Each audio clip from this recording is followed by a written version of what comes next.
जितनी आवश्यकता है बस उतना ही बोलिए, क्योंकि बोलने में हम अपनी सारी जो एनर्जी है, शक्ति है, वो पूरी खत्म कर देते हैं। आप कभी भी देखना, जो व्यक्ति कम बोलता है उसके चेहरे पर गंभीरता ज्यादा होगी, उसके चेहरे पर चमक ज्यादा होगी, प्रकाश ज्यादा होगी। हमारा जो थोड़ा बहुत शक्ति जुटती है जैसे तैसे, उसको बोल बाल के खत्म कर देते हैं। भजन की शक्ति थोड़ी बहुत जुड़ी, उसमें उल्टा सीधा बोल के, किसी को दो चार उल्टा सीधा शब्द बोल के अपनी पूरी शक्ति नष्ट कर देते हैं। बोलने पर नियंत्रण होना चाहिए, बोलने पर कंट्रोल होना चाहिए। मैं हमेशा कहती हूँ, कम बोलो, समय पर बोलो। समय पर भी बोलना जरूरी है, समय पर भी ना बोल के मौन रहोगे तो भी गड़बड़ हो जाएगा। धृतराष्ट्र को जब बोलना था तो मौन बैठा रहा। जब बोलना है उस समय मौन रहो तो खतरा है, लेकिन जब नहीं बोला तब भी बक बक बक बक किए जा रहे, क्या लाभ उससे।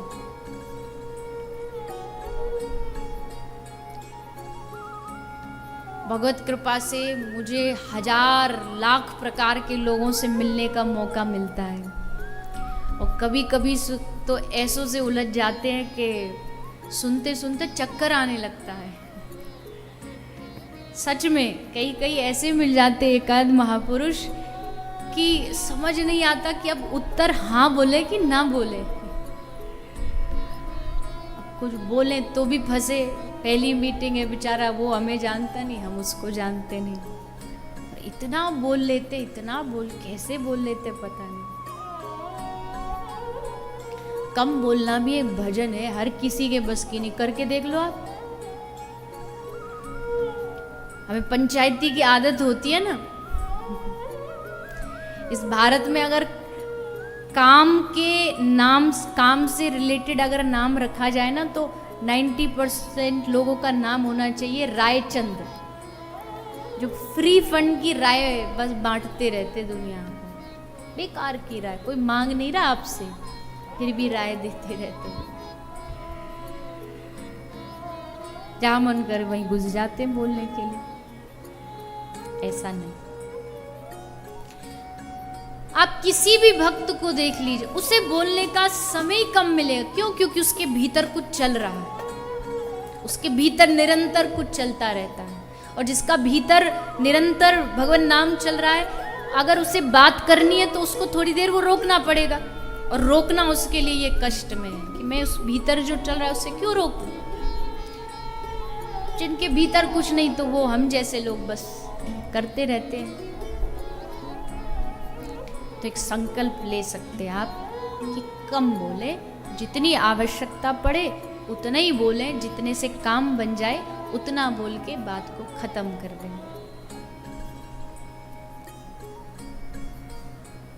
बोले तो उस वाणी में करुणा हो, वाणी में मिठास हो। ऐसा नहीं आप कहीं भी किसी से जो मन चाहा बोल दिया, कड़वा बोल दिया, उसके प्रति गलत बोल दिया। ये साधना बड़ी मुश्किल है,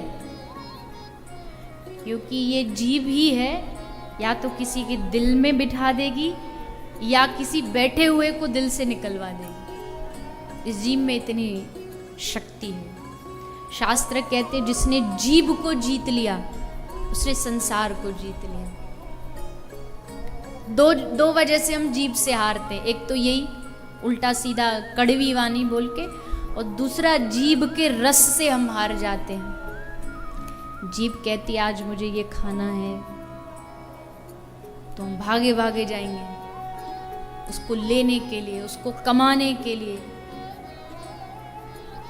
जीभ के रस में जीभ नचाती है, ये लेकर क्या, वो कर, ये बना, ऐसा कर, वैसा कर। इन दोनों जगह से हम जीभ से हार जाते हैं।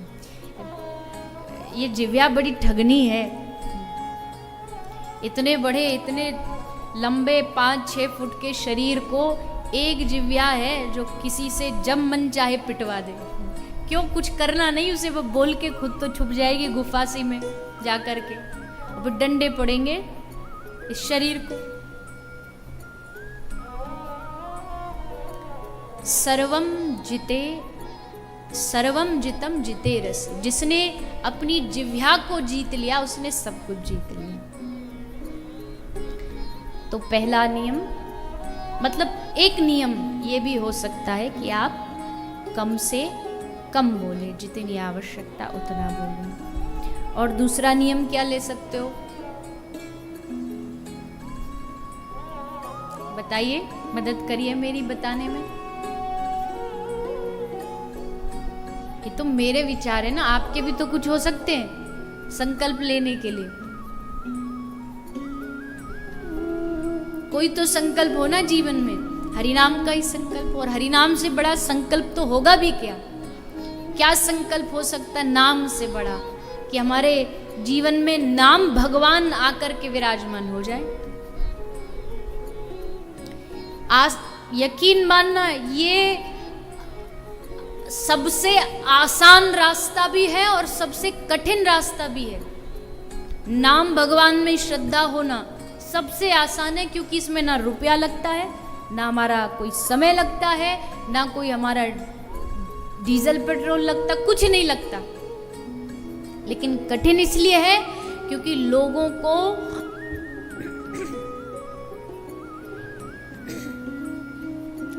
को 100% नाम में विश्वास ही नहीं जागता। अरे ये भी कोई रास्ता है। अभी मैं आपको कुछ वो बता दूं, इस तारीख को जाके, इस रविवार को जाकर के, शनिवार को जाकर के फलानी जगह पर अपने घर के बाहर पीपल के पेड़ पर वो लटका देना, तो आप तुरंत कर लोगे। आपको लगे हाँ बड़ा अच्छा रास्ता बताया हमको। जहाँ जब घर से निकलो तो अपने जेब में एक राई का डब्बा लेकर के, और मुझे तो पता नहीं ये सब कैसे होता है, पर कुछ भी बता दो तो आपको लगे क्या करना है, बस पैकेट में अपने पॉकेट में धरना ही तो, रख के चले जाओ।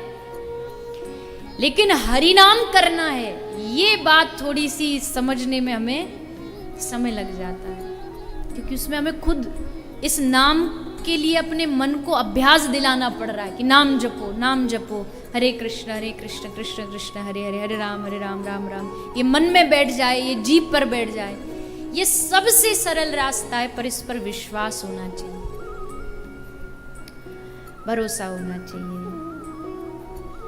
तो नाम जप का संकल्प ले लीजिए। कई बार लोग आते मिलने के लिए,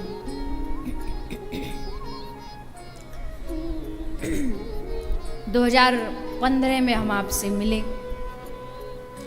आपको गुरु बनाना है। तो मैंने कहा गुरु बनाना है, तो 2015 में आप मिले तो क्या बात हुई थी? बोले ये बात हुई थी, आपने कहा हरि नाम करो। मैंने कहा करते हो? बोले हाँ करते। कितना करते?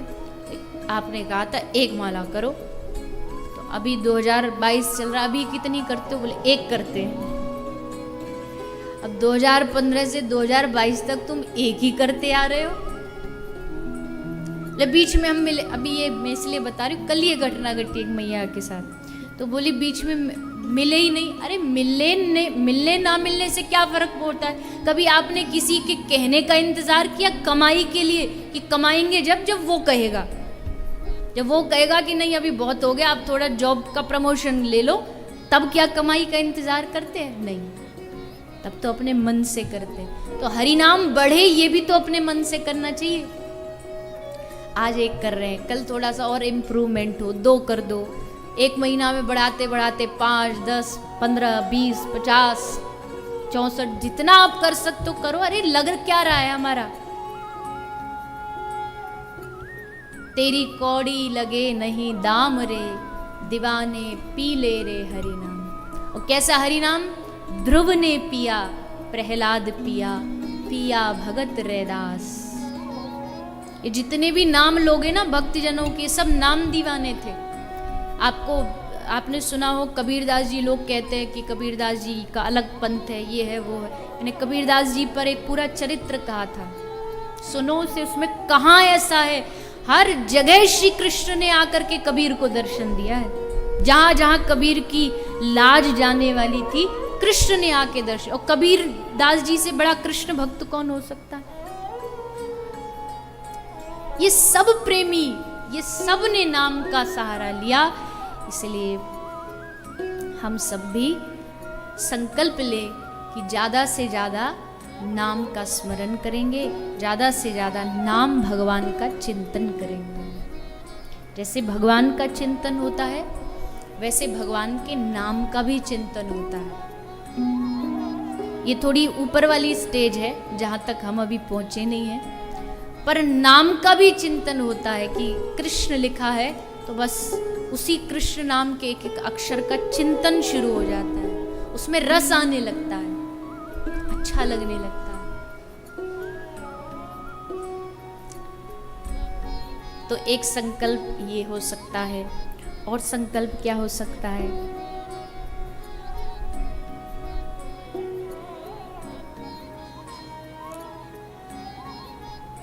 बहुत है, कितनी गिनती करें इतने हैं। संकल्प ले सकते हो कि अगर जीवन के इतने समय हम दिल्ली, मुंबई, कलकत्ता यहाँ सब रह रहे हैं, तो उसमें से कुछ दिन निकाल के, कुछ समय निकाल के ब्रजवास करेंगे।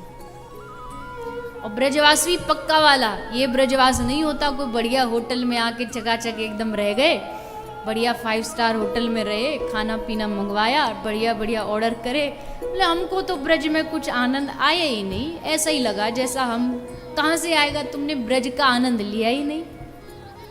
ब्रज का आनंद तो तब आता है जब ब्रज की यमुना के किनारे किसी माटी में 2-4 घंटे पड़े पड़े माटी की रज को उठा करके उसका दर्शन करो, उसको अपने मस्तिष्क पर लगाओ, अपने हृदय से लगाओ, तब ब्रज का आप महत्व समझोगे। 5 स्टार में क्या महत्व समझोगे ब्रज का?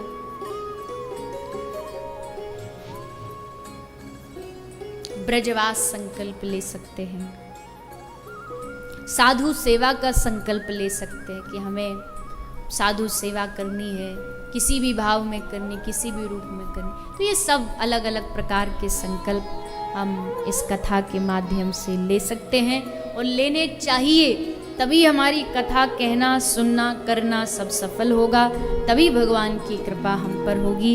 लेकिन ये कृपा भी तभी हो सकती है जब हम भगवान को समर्पित भाव से कथा सुनेंगे, अपने जीवन को श्री ठाकुर जी के चरणों में समर्पित करेंगे।